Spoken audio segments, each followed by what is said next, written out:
တိုင်းနိုင်ငံများအတွက်ဆုတောင်းခြင်းကိုလံဘီယာနိုင်ငံအတွက်ဆုတောင်းပါဟေရှာယအနာဂတ်ကျမ်းအခန်းကြီး1အငယ်18မှ20ထာဝရဘုရားမိန့်တော်မူသည်ကားလာကြတရားစီရင်ကြကုန်အံ့သင်တို့အပြစ်သည်หนีသောအစဉ်ရှိတော်လဲ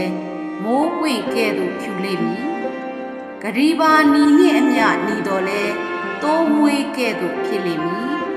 သင်တို့သည်ကြည်ညိုနားထောင်လျင်မြေအသီးနှံကိုစားရကြလိမ့်မည်သို့မဟုတ်ညင်းဆန်ပုံကံလျင်ဓာလက်နက်ဖြင့်ဆုံးရလိမ့်မည်ဟု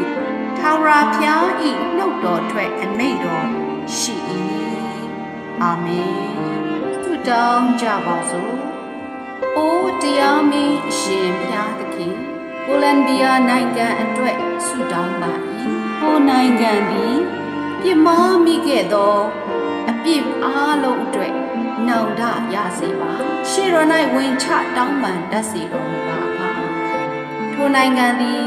ဘုရားသခင်၏ပြည့်စုံသောကယ်တင်ခြင်းကောင်းကြီးမင်္ဂလာတင့်ရောက်စေတော်မူပါတမန်တရားကိုကြည်ညိုနားထောင်၍ဝါစွာစားရသောကောင်းကြီးနှင့်ပြည့်စုံရန်ဝိညာဉ်တော်ဘုရားလမ်းပြတော်မူပါဝိညာဉ်တော်နှင့်ကိုယ်တော်၏အသက်အားဖြင့်